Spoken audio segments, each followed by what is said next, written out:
Bon vespre, senyores i senyors espectadors. Benvinguts una altra setmana en el programa Sal i Llum. Els cristians poden pensar que imitar a Jesús, o millor dit, fer el seguiment de Jesús és una tasca molt difícil, si no impossible. Perquè això suposa molt de sacrifici, suposa renúncies, suposa posar l'altra galta, suposa estimats enemics, etc. Però dins la història del cristianisme hi ha hagut persones que realment ho han aconseguit. És el cas d'una beata mallorquina, una santa mallorquina, que és la beata Catalina Tomàs.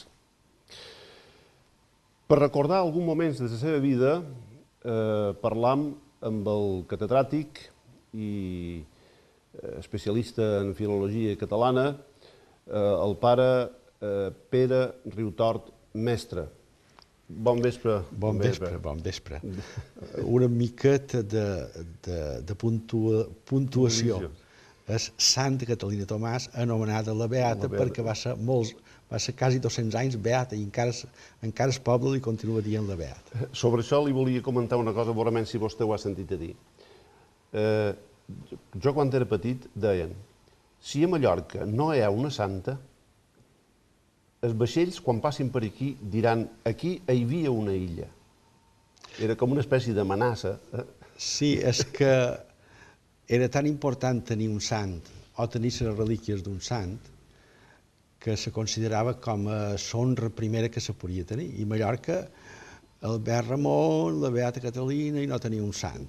Per cert, en temps d'en Jaume II, varen dur les relíquies d'una santa, de Santa Praxedis, que perquè varen dur les relíquies la varen considerar la santa mallorquina, Santa Praxedis, la patrona de Petra. Sí, que està a l'Almudaina, la capella de l'Almudaina, està en les seves relíquies. Don Pere, la santa és difícil? Tot és fàcil i tot és difícil en la gràcia de Déu, perquè la nostra vida és com els raïls d'un tren. Per una banda hi va la gràcia de Déu i per altra hi ha la llibertat nostra. No pot anar una cosa sense l'altra. És dir, complir l'Evangeli sí és el més grandiós del món, és el que ens pot fer feliços més que res. És dir, començar dient, és que l'Evangeli és molt difícil, és que és impossible. No hem de mirar fins a on podem arribar o no podem arribar. Hem de mirar d'anar el millor possible a fer la voluntat de Déu i tranquils, alegres, que això ben bé mos diu, esteu sempre contents. Vull dir que això de si donar una galta, l'altra, tal, i tot és difícil. Jo això no ho considero tant així. Jo considero més bé que Déu mos dona una meta, aquesta meta és la meta de la felicitat, i aquesta felicitat ell mos ajuda a tenir-la. Que hi ha moments de dificultat, clar, i els tindrem si són cristians i no són cristians. I Déu ajuda.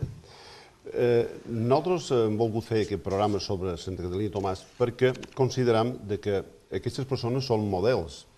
I models per nosaltres i també persones que, com se diu avui en dia, han volgut transformar la societat del seu temps. Però anem a una altra qüestió. Caterina Tomasa. Aquesta feminització del seu nom, que figura a la carta de professió de la santa, com se va formar aquesta feminització? Se feminitzaven els noms. Per exemple, a València mateix, una falla molt cèlebre és la falla de Na Jordana.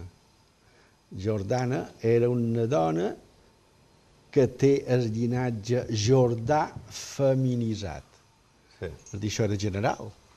No és que fos solament en la Catalina Tomàs, feminitzaven els llinatges.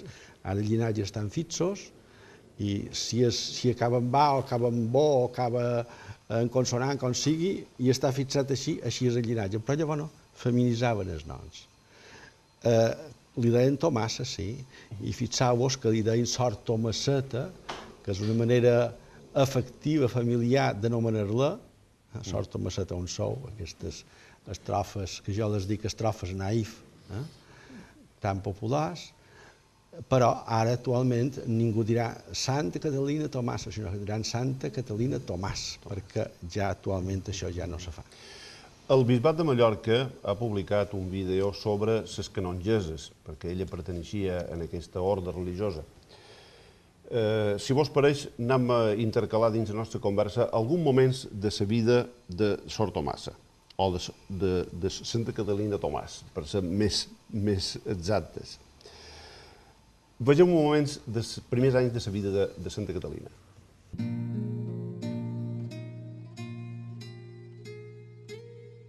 Dime, ¿dónde vives? ¿Dónde vives? ¿Dónde vives? ¿Dónde vives? Maestro, ¿dónde vives? Dime, ¿dónde vives? ¿Dónde vives? ¿Dónde vives? Cada any, el 28 de juliol, l'Església de Mallorca celebra la festivitat de Santa Catalina Tomàs, única santa mallorquina proclamada per l'Església. D'aquí la dita tan coneguda, Catalina, la santa més mallorquina i la mallorquina més santa.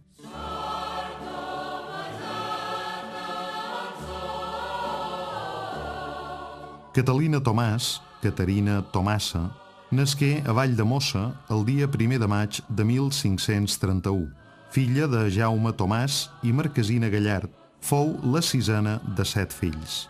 Als 6 anys d'edat, molt nina encara, tingué una primera experiència que la marcà molt profundament. Sentir com Jesús crucificat li deia: «Mira lo que em costes, tu ets meua i ho seràs per a sempre».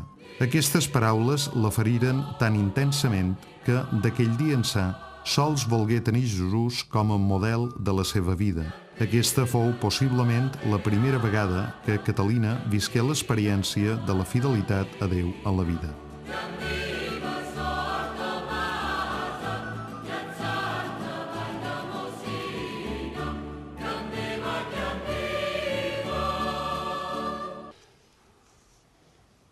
Després d'aquestes imatges, vos volem preguntar una cosa molt concreta d'aquell temps. Com era la societat d'aquell temps perquè sorgís un sant? Realment hi ha d'haver unes circumstàncies? Com era la societat d'aquell temps? Perquè en el seu llibre, que no van dit que vostè ha fet una biografia de Santa Catalina. Una biografia senzilla i popular, curteta. Molt bona de llegir, l'aconsellem a tothom perquè és molt fàcil, no sé si són 15 o 20 pàgines o una cosa així. Com era la societat? Perquè vostè diu a la biografia que no eren temps tranquils. Què era el que passava llavors? Bé, és dir, una societat empobrida, perquè Mallorca només podia subsistir en el comerç. Hi havia els turcs que tenien un poder fort, basta veure l'entrada a Menorca, que se'n van endur bona part de la població, varien contínuament a les costes.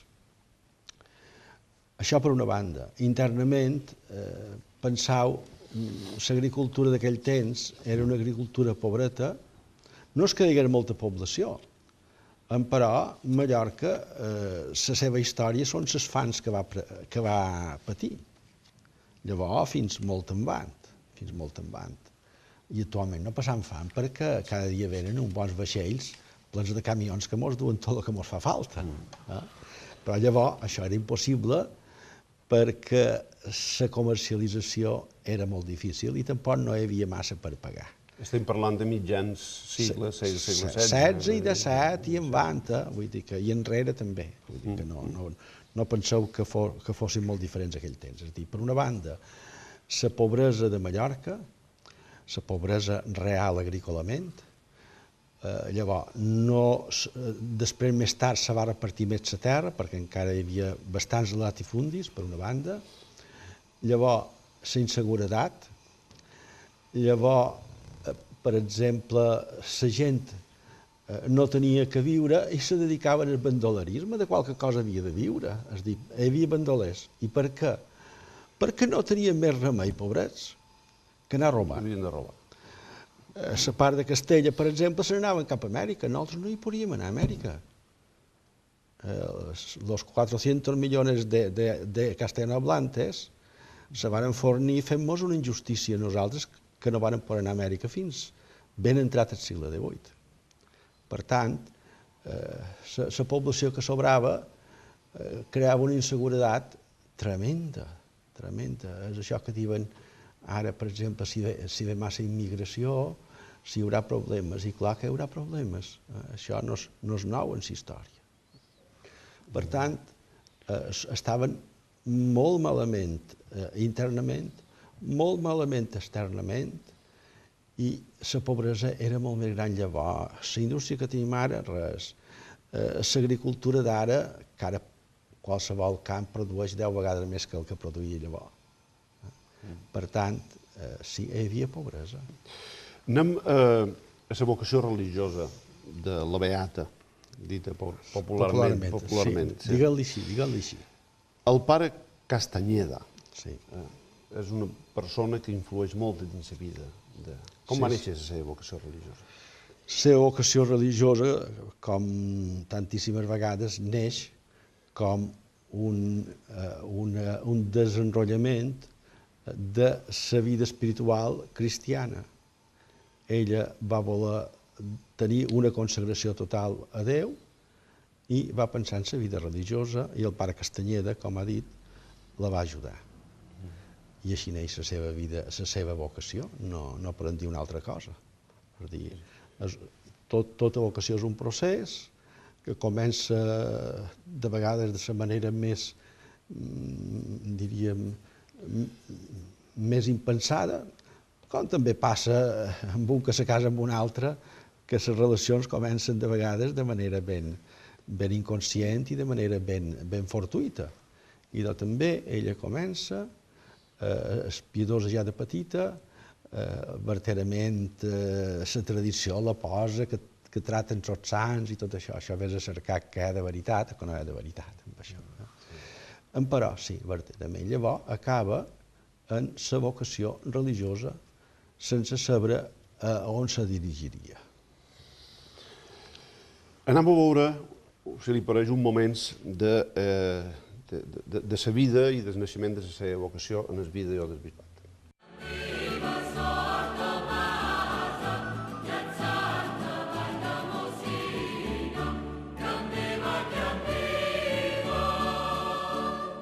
Quan només tenia 10 anys, quedà òrfena de pare i mare i passà a viure amb uns oncles. Allà, al camp, a Son Gallard, Catalina visqué no poques dificultats, tant en l'àmbit familiar, ja que l'oncle i la tia tenien un caràcter fort, com amb els missatges que se'n burlaven. Enmig d'aquestes dificultats, ella serà capaç de trobar força i coratge en Jesús i en la Mare de Déu, no deixar mai l'oració que la unia més fortament a Jesús. Uns anys més tard, el 1547, conegué el pare Castañeda, que l'acompanyarà espiritualment durant 3 anys, des de 1547 a 1550. Ella li confiarà el secret de la seva vocació com a monja contemplativa. Per ella, poder respondre a la seva vocació era una cosa molt important. Durant aquest període de discerniment, intensificar l'oració per poder acollir la voluntat de Déu en la seva vida. Catalina obre a Déu el cor, es mostra receptiva, actitud molt important per captar allò que el Senyor vol de cada un de nosaltres. Jo, precisament, de la meva vocació, ella va ser també un mitjan perquè, siguent de Valldemossa, a l'hora de sentir la cridada de Déu i plantejar-me si la vida activa, la vida contemplativa, va ser un mitjà perquè vengués cap aquí, perquè Déu me cridés en aquesta canònica i no a una altra part. Altre cop li vengueren les dificultats i els patiments quan la família conegué la seva decisió d'entrar monja. No ho acceptaren i la feren sofrir molt. En un d'aquells moments, quan la família la volia fer abandonar la seva decisió, ella, amb fermesa i valentia, no dubtà a respondre. Són de Déu, per a qui no hi ha res impossible. Li serviré la paraula. De salut era malaltissa. Sí. va morir als 43 anys. Així i tot, va fer la quaresma a pa i aigua. Abans d'entrar en el convent. Abans d'entrar en el convent ja va fer la quaresma de pa i aigua. Cosa que li va suposar que se va emmalaltir moltíssim. Sí, i se'n va anar a Raixa, a curar-se. A curar-se, que era propietat dels mateixos que l'havien acollida a Palma. I se'n va anar allà a descansar i a refer salut. Sí. Ella va demanar per entrar a 2 convents. 3. A 3? Sí. No ho va demanar ella, hi va anar el pare Castanyer de nom d'ella demanar. Sí. Sí. I Dos és aquesta llegenda de la pedra... Dos de canonges regulars, que era Santa Margalida, començament del carrer dels Ons, la part de dalt. Sí. Allò era un convent de canonges regulars. Santa Magdalena també era de canonges regulars. I llavors Sant Jeroni, de sort de Sant Jeroni, van en aquest 3. Sant Jeroni, que és el que hi ha... No, és que a Palma. És que a Palma. Sí. Palma és un convent preciós de Sant Jeroni. Tenen un orgue magnífic, un orgue barroc, que hi fan molt de discos allà. Hi graven discos d'orgue. Sí. I per què va entrar... Perquè és el primer que li van respondre que sí. La tradició és que estava a la pedra. Què és aquesta pedra? Existeix? Sí, està posada a la part de dalt. A on està aquesta pedra? Està a la plaça d'Antoni Maura, actualment, que era la plaça del mercat. El mercat públic, el mercat que se posava a l'aire lliure, naturalment. I la pedra està posada allà dalt. És la mateixa, no és la mateixa, és la tradició. Hem de considerar que és la mateixa, perquè si no ves, era molt semblant en aquella. Estava segur d'allà... Esperant, sí. I el pare Castanyeda va anar en aquest 3, i el primer que va arribar, diguem que sí, va ser Santa Magdalena. I llavors van arribar els altres 2, que també van dir que sí. També van dir que sí. I clar, com que el primer va ser aquell, el problema era a veure qui la rebia sense dot, perquè ella no tenia per pagar, diríem, aquesta quantitat vitalícia per poder viure. I el pare Castanyeda va anar a demanar si la podien rebre sense dot. I tots 3 van dir que sí. Però el primer que va arribar en la resposta afirmativa va ser Santa Magdalena. Però no és un poc estrany que ella demanés per entrar a 3 puestos simultàniament? Lo normal seria que hagués demanat d'un, si li diuen que no, n'és a l'altre, si diuen que no. No, però sabeu que volien fer més vi, jo que sé. Així va ser, així se compta. Volia assegurar que qualque puesto... Va anar un altre i un altre, va anar a demanar a 3 llocs, sí. Vegem un moments del vídeo sobre aquesta circumstància de la seva vida. Perquè Catalina es fa a la crida de Jesús i segueix endavant. Serà feliç, malgrat les dificultats, sempre l'acompanyarà la pau, el goig i la força de l'esperit. Jo de vegades penso en la meva vida, no? Dic, bé, dèiem Santa Teresa de Jesús, l'important que és viure la Encarnació, supos, viure en el convent de Sant Josep d'Àvila, però dic, nosaltres vivim a un monestir, el que seria el monestir de la Encarnació, en el monestir de Sant Josep, però amb una santa que està en cos incorrupte i que és l'única santa canonitzada, també. Finalment, el pare Castanyeda, convençut de la vocació de Catalina, la dugué a ciutat per viure en la família Safortesa, a fi de preparar-la a entrar en un dels monestirs de la ciutat de Mallorca. 2 anys més tard, el 1522, cau de malaltia greu i ha de passar la convalescència a Raixa, possessió d'aquesta família que l'estimava com una filla. Els seus desigs es veuen complits el mateix any, quan, el 13 de novembre, entrà a la canònica de Santa Magdalena als 21 anys d'edat.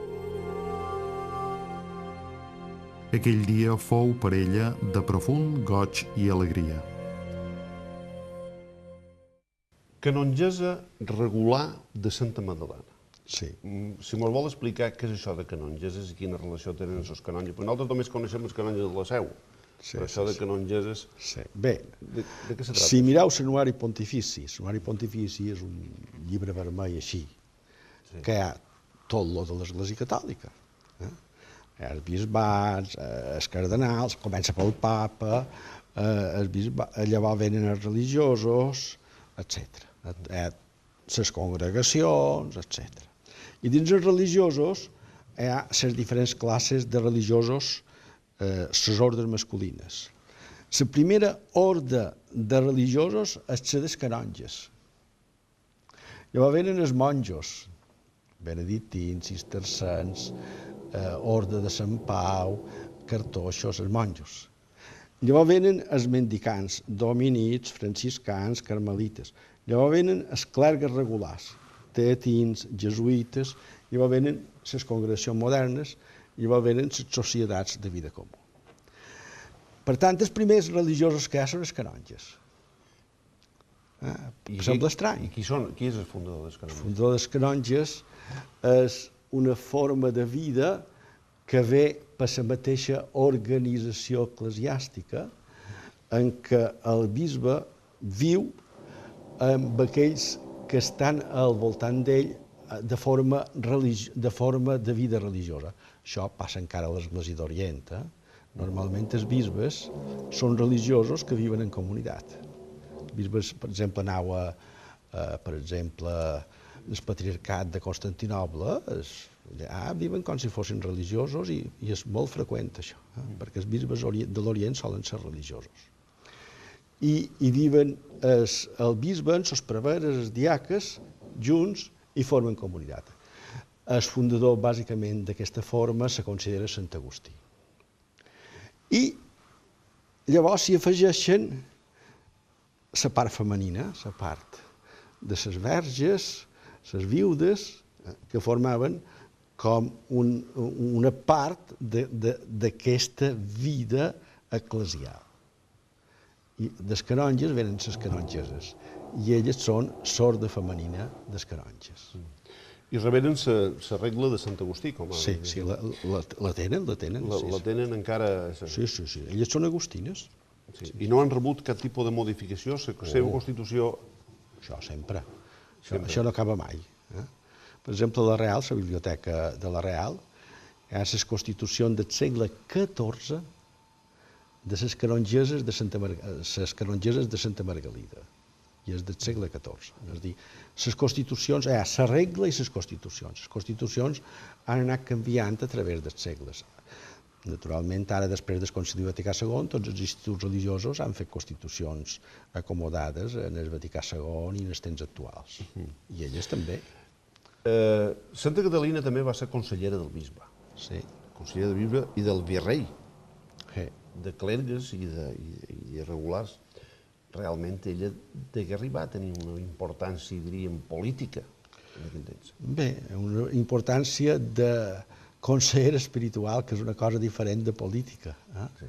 És a dir, un conseller és aquell que se fa present en la vida d'un altre per ajudar-lo. Política eclesiàstica, per dir-ho així. No, i civil i tot, per què no? És a dir, no han de dir fins aquí sí, fins aquí no. Pot creure que el virrei li preguntava coses també de la vida ciutadana, sense cap dubte. Vull dir que ella devia tenir una certa fama o devia tenir un prestigi a nivell social, perquè... Ella beneita no era. Això ja ho hem de dir de bon principi. Però quins estudis tenia ella? Cap. És a dir, estudis universitaris, cap. Però jo estic cansat de dir-ho. Sap qui sap, per una banda. I té el do de consell qui el té. I ella tenia un do de consell sobrenatural que li venia d'una gràcia especial de l'Esperit Sant, parlant clar. És a dir, fins i tot coneixia l'interior de les persones, coneixia el futur freqüentment. Això no és nou, això ha passat sempre. Això és un dels signes de la presència de l'Esperit Sant dins l'Església, aquest do de consell. Tenia unes qualitats extraordinàries. Extraordinàries, sí, sense cap dubte. Com, per exemple, ha tingut unes qualitats extraordinàries en el segle XX, el pare Pio, Sant Pio de Pietrelcina, conegudíssim, cada dia estava 12 hores en el confessionari i allà anava, començant pel papa Joan Pau II, que hi va anar, i diuen que li va profetitzar que seria papa, el pare Pio, el sant ara. Allà tenia, vaja, mig Itàlia i mig món que anava a preguntar-li coses i a confessar-se amb ell. Vull dir que això no és una cosa del passat, també això succeeix en els temps actuals. Anem a veure un moment sobre aquests trets, aquestes virtuts i aquesta fama de santietat que tenia ja ella en vida. El monestir fou un bon testimoni amb la seva vida senzilla, humil i transparent. Molt prest, les germanes de comunitat captaren el seu tresor de virtut. L'intens esperit d'oració serà el gran exemple que deixarà a les germanes. En l'oració, diàleg d'amor i comunió amb Jesús, trobarà la força que necessita per ser feliç.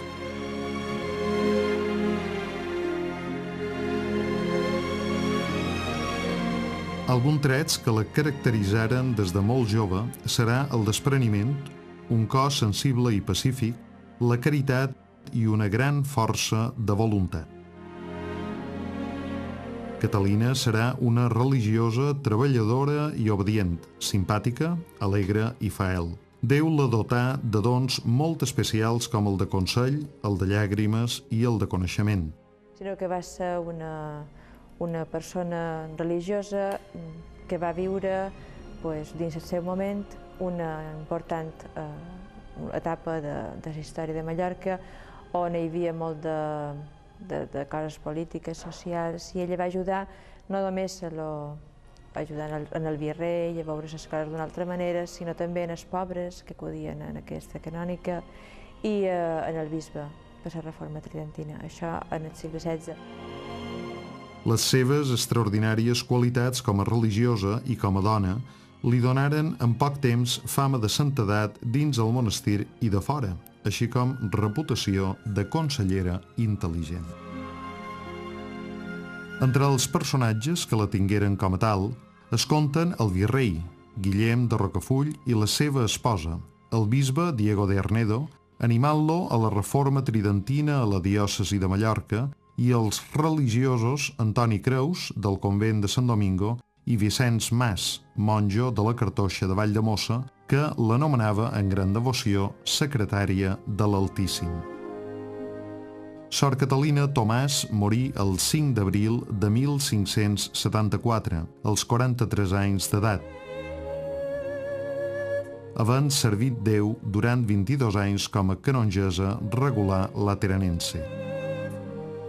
A les germanes de la comunitat els deixà un preciós testament espiritual en el qual diu, entre d'altres coses: No fixeu en mi vostra mirada, sinó tan sols en Jesucrist. Siau com ell, pacients i humils de cor. Estimau a Déu, i en ell estimau-vos les unes a les altres. Procés de beatificació i canonització. És vera que es cremaren papers? Sí. Per què aquesta dilació entre la beatificació i la canonització? Si ella ja No, és que hi ha hagut dilació entre una i l'altra, perquè la canonització quasi és 1690 i tants, la beatificació, perdó, 1790 i tants, el temps que el papa estava captiu d'en Napoleó i el cardenal Despuig era el que el sostenia, va fer una feina molt important de l'Església, el cardenal Despuig, i va aconseguir la beatificació de Pius VI. Però llavors, de Pius VI, que és final del segle XVIII, fins a 1930, són 130 anys de beata, no és que sigui. I llavors, quan ella mor, fins que la beatifiquen, són més de 200 anys. Sí, se considera que se varen cremar els documents del seu procés perquè un cardenal que els tenia va morir de pesta i cremaren tot el que hi havia. Llavors que no sabien què fer i cremaven i posaven calç i va passar això. I va ser gràcies al cardenal Despuig que la beatificaren perquè el procés estava molt disminuït després de que va desaparèixer. Però la cremada dels papers no és que hi hagués segones intencions. No, diuen que és que va tenir pesta i els van cremar. Sí. Qui ha patit més durant la història en tot el sentit de persecució per fer-lo sant és Albert Ramon. Això sí que és una cosa que no... Ara pareix que tornen a començar una altra vegada. Han tornat a començar, sí. És difícil. És difícil i, en certa manera, jo quasi ho considero una honra per ell. M'explic? És dir, és vergonya de les coses que han passat. En parlarem un dia d'Albert Ramon. Però ara, com veu vostè la devoció a Santa Catalina de Tomàs actualment? L'antiga devoció i l'actual devoció. Realment, la devoció als sants, vostè li pareix que està vigent avui dins l'Església, la devoció als sants? Per ventura més que mai. És dir, han tornat que Déu, Jesucrist, la Mare de Déu, són el tot. Però som acompanyats per uns que han seguit Déu, han seguit l'Evangeli, i això, uns que són vius i altres que ens han deixat el seu exemple després d'haver passat a l'altra vida, els que siguin, però especialment aquells que l'Església ha declarat sants o beats. Aquests tenen, diríem, un diploma especial d'anar davant nosaltres. No és que només hi vagin ells. Hi va tota persona que ha estat amiga de Déu. Per exemple, la família d'un que té un familiar que sap que era amic de Déu, que sap que li va voler bé, doncs per ell és un sant, no hi ha cap dubte. Però l'Església en té qualificats, en té amb un títol determinat, un nombre reduït, un nombre que han passat unes proves, que han passat uns sedassos per donar-los aquest títol. Anem a veure en el vídeo un moment d'aquest procés de beatificació i de canonització. Ella, quan va morir, va dir, se va apagar el candil d'oli que tenien les monges en el seu llit de mort, i ella se va apagar i va dir no aneu a cercar llum per a mi, sinó la llum, cerqueu-la per vosaltres si la voleu, perquè a mi la llum de Déu ja me dona a la cara. El 1792, el papa Piu VI la beatificà a la Basílica de Santa Maria la Major de Roma. Que és vera que des de la beatificació l'any 1792 fins a la canonització 1930 hi ha molt de temps que per circumstàncies del procés, que es que duia el procés van haver de cremar tots els papers perquè va tenir una malaltia contagiosa i això. Finalment, més de 100 anys després, el 22 de juny de 1930, Pius XI la canonitzà a Sant Pere del Vaticà. A l'homilia recordà d'ella, tengué sempre una paraula bona per a tots i visqué pel bé dels seus germans, estimant Déu amb tot el cor. I avui també ve gent en la nostra porteria per dir qualque cosa de lo que ella representa, de lo que ella ha significat dins les seves vides, petits, el que diríem miracles entre cometes encara avui. Petites gràcies, però que són reals dins la vida d'un matrimoni, d'una vida familiar, que acudeixen, ho veiem contínuament, com passen per aquest sepulcre i la veneren i li demanen, i gent que plora i gent que també dona gràcies. Cativar pel record sant, pel record de Catalina, per Valldemossa trescant anava ple d'encant d'aquella terra divina. Per les roques de l'altura moria la llum del sol, cobrava el cel més blancura i entre la verda espessura jo caminava tot sol.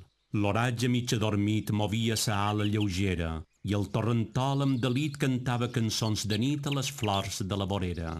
A poc s'era apagada del tot la claror del dia i dins l'ombret amagada sentir l'ànima estasiada volar confusa harmonia.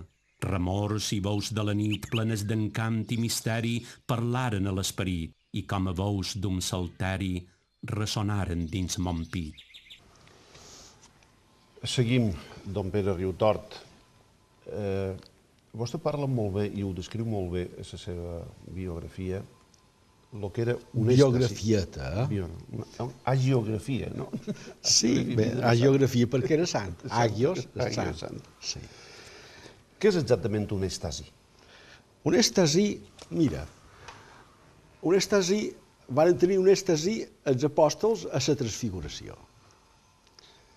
És dir, Jesús se mostra de manera com a l'altra vida, en certa manera, el captarem,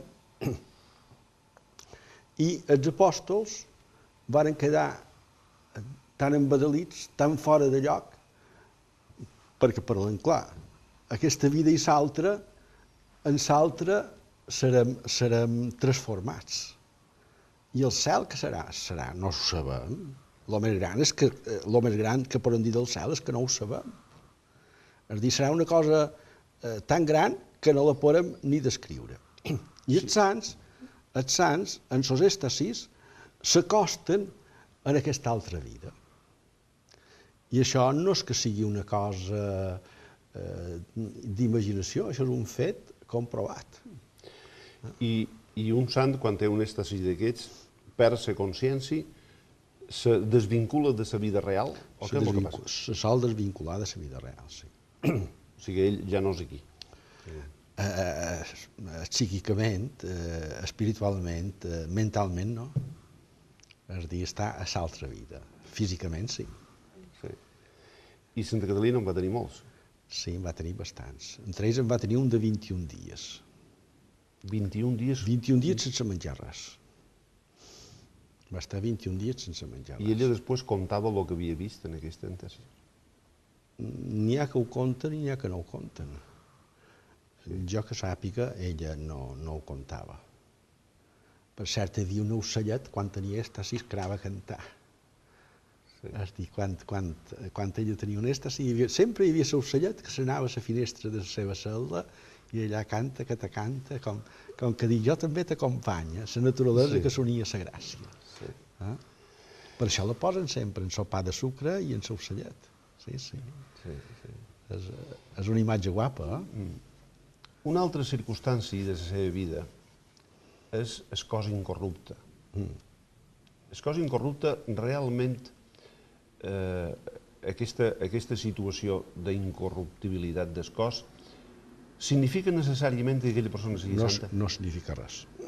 No significa res? No. No se considera cap fet miraculós, cap fet extraordinari. És un fet natural mateix. Està sequeta, vull dir que és com si estàs seca. Ho dic perquè tenc una germana allà a Santa Magdalena, quan ella era sacristana, varen treure el cos per llevar-li un trosset de relíquies, etc. I m'ho ha contat exacte com estava, està sequeta els dies. Com momificada. Sí, està seca, sí, momificada, sí. Però això no se considera... Això no està vinculat a la seva santedat, ni molt. No se considerarà mai cap miracle. Bé, però se diu, s'exposa com si fos una cosa... Hi ha hagut molt de sants que estan incorruptes. No, n'hi ha. Molts no. Aquesta santa de les Jerònims d'Inca, Santa Clara. Sort Clara Andreu. Sort Clara Andreu. També està incorrupta. Molt bé, però no se considerarà mai com a miracle. Perquè hi ha corruptes que no són sants. Sí, també n'hi ha que estan incorruptes. Bueno, hem d'anar ja aterrissant i anarem a veure un vídeo sobre la iglesia i el convent actual. Moments que fa una descripció d'aquest convent de les Canongeses.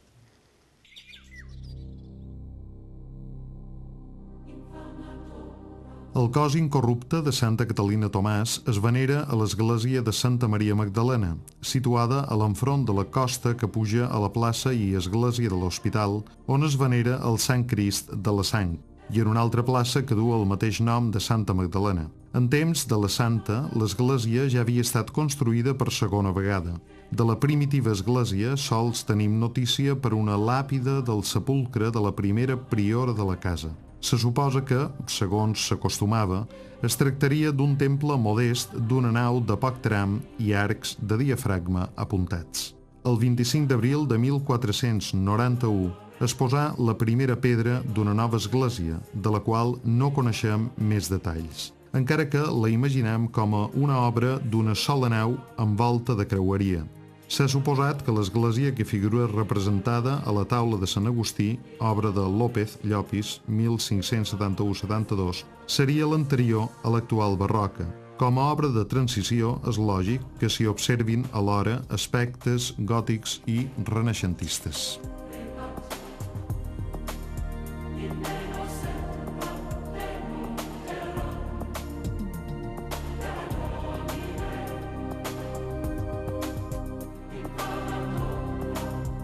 Alza la noble frente que la historia consignó tus virtudes, Catalina. Armada de la fe, casta heroína, terminó dio a tu lucha la victoria.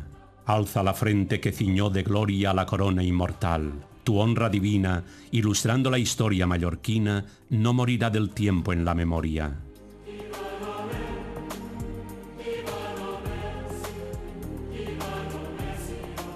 Águila audaz, remóntase a la altura.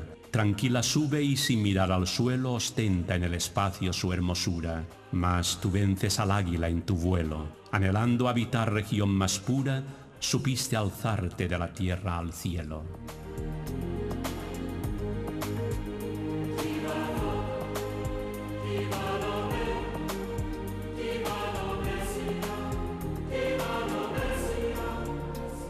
Les obres de l'església actual, d'estil barroc, començaren el 25 de maig de 1741. Gràcies al llibre de l'obra conservat en el monestir, s'ha localitzat la nòmina dels mestres i artesans que treballaren en la fàbrica durant més de 3 anys. La cerimònia de benedicció de la nova església tingué lloc el maig de 1744 amb una gran festa.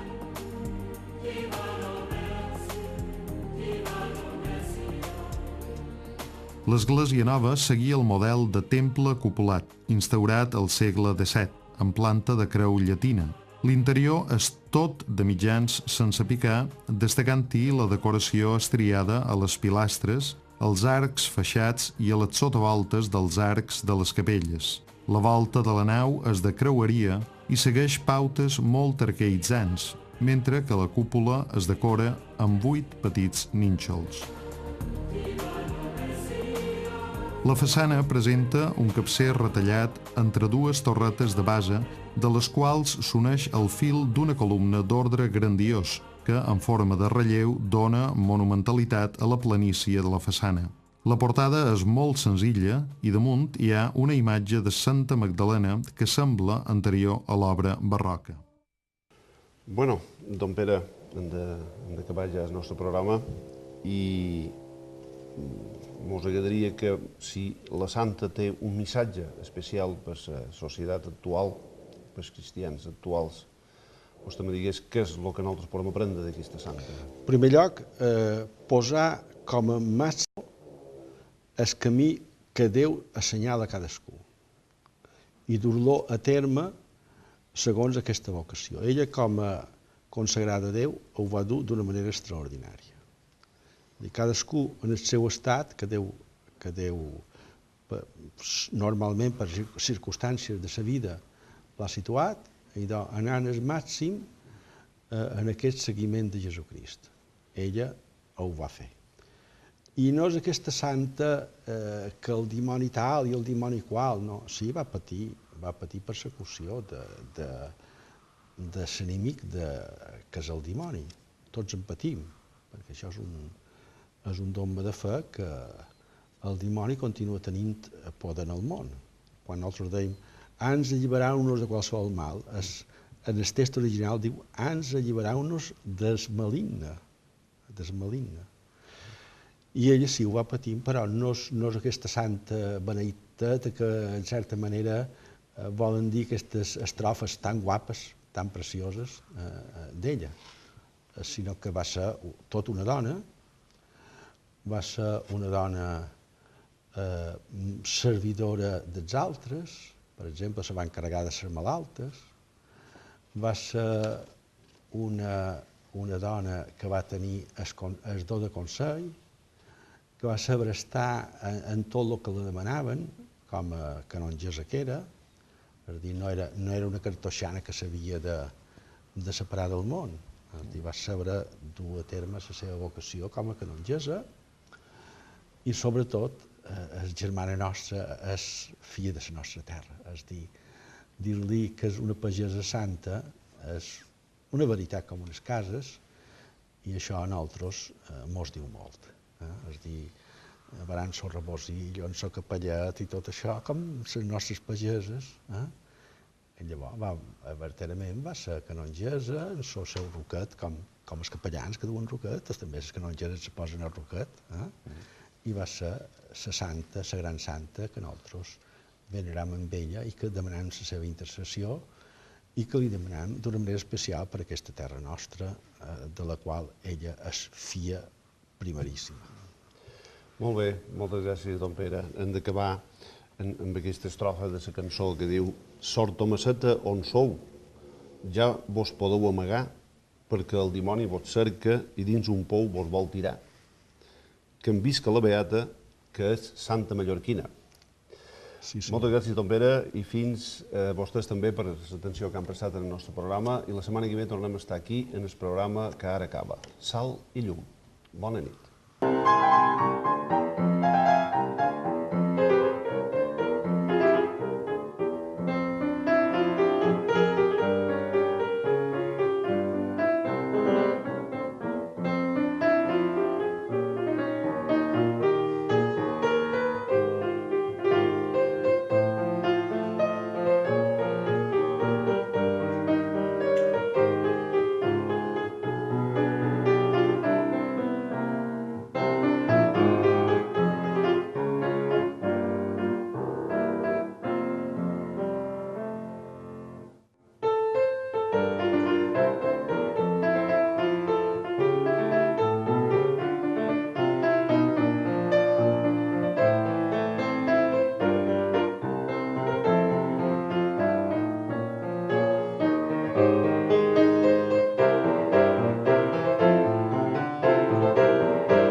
Jaume II varen dur les relíquies d'una santa, de Santa Praxedis, que perquè varen dur les relíquies la varen considerar la santa mallorquina, Santa Praxedis, la patrona de Petra. Sí, que està a l'Almudaina, la capella de l'Almudaina, està en les seves relíquies. Don Pere, la santa és difícil?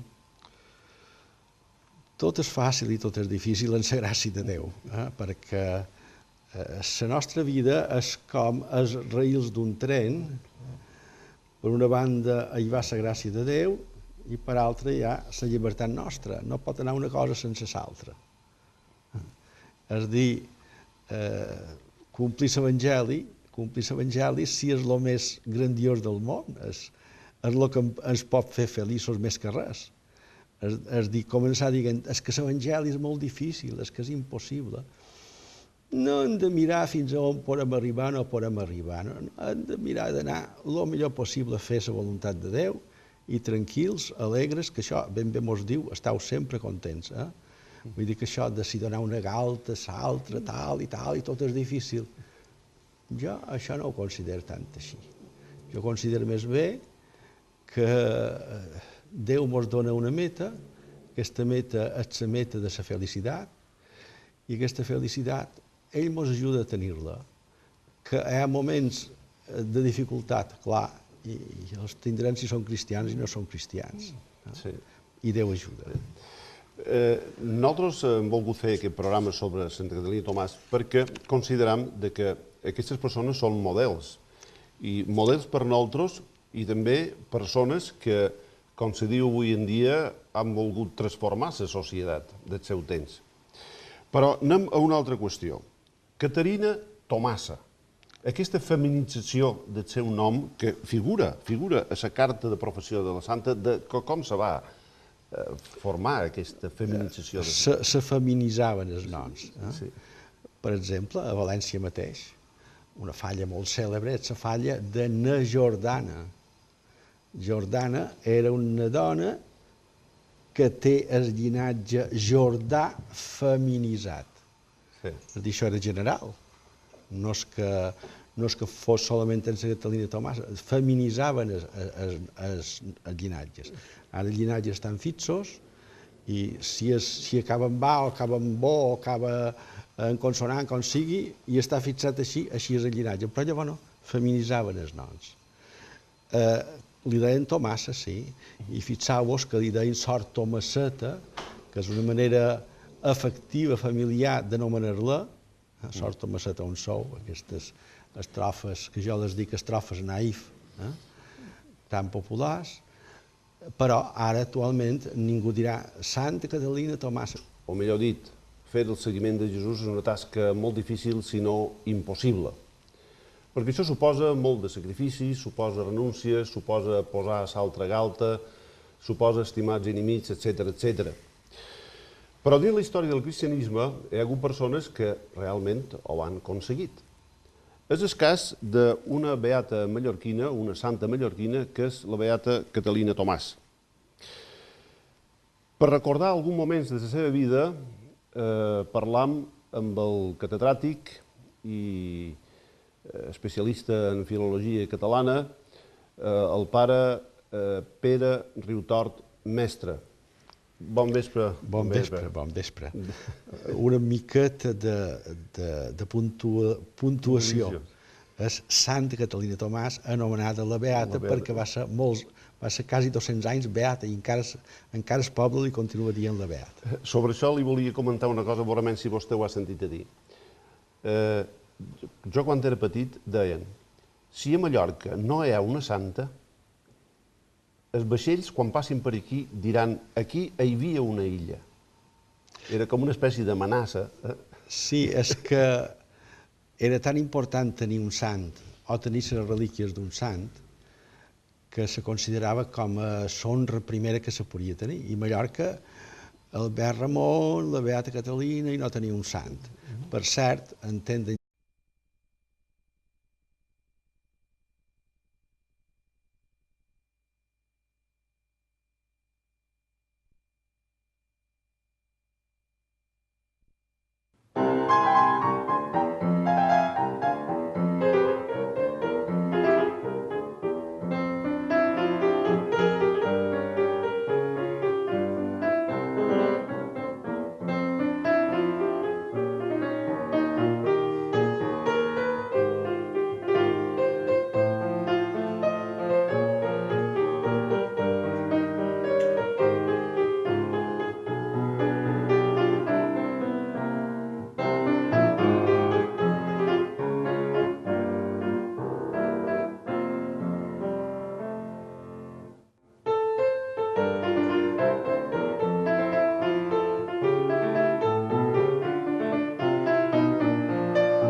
Bon vespre, senyores i senyors espectadors. Benvinguts una altra setmana en el programa Sal i Llum. Els cristians poden pensar que imitar a Jesús... Això diran Santa Catalina Tomàs, perquè ja actualment això ja no se fa. El Bisbat de Mallorca ha publicat un vídeo sobre les canongeses, perquè ella perteneixia a aquesta ordre religiosa. Si vos pareix, anem a intercalar dins la nostra conversa alguns moments de la vida de Sor Tomasa, o de Santa Catalina Tomàs, per ser més exactes. Vegem moments dels primers anys de la vida de Santa Catalina.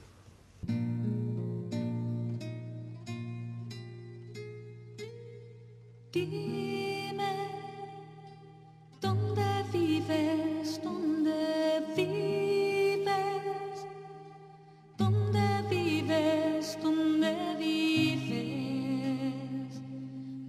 nuestro, ¿dónde vives?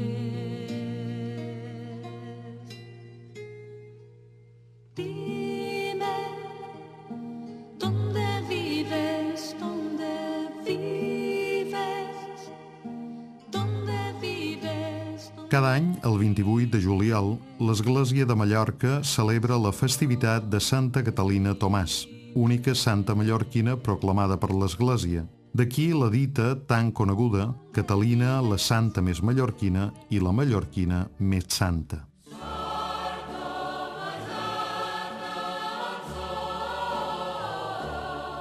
Catalina Tomàs